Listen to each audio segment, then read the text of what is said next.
Today, May 28, 2026, the municipality of Berlin publishes a new Mietspiegel. For ordinary people, it's just a boring table.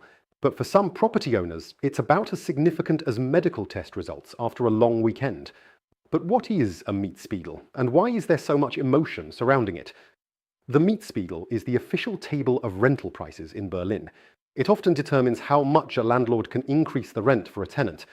If you want to learn more, watch this video until the end, and don't forget to subscribe to this channel.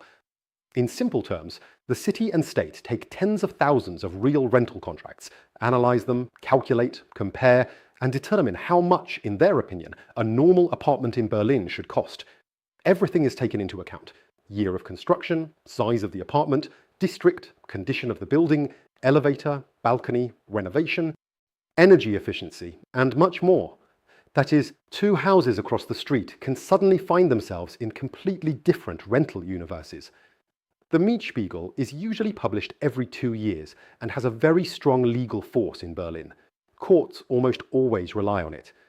Therefore, many apartment owners read the new Mietspiegel more carefully than the weather forecast and the Bitcoin exchange rate combined. But there is an important point.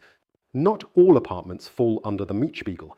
For example, newly built apartments constructed after 2014 usually do not fall under it. The rules for them are much more lenient. Short-term rentals often do not fall under it either.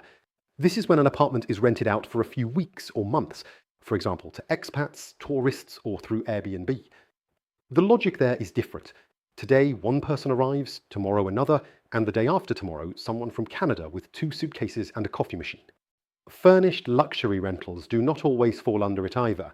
These are expensive apartments with designer renovations, furniture, services, and rents significantly above the average market. They are no longer just selling square meters, but a lifestyle. A separate category is social housing. These are apartments built with government support. They have special restrictions and their own rental rules. And another grey area is extremely expensive properties.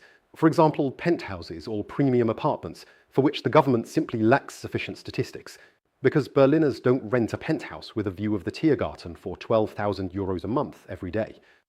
Why is all this important?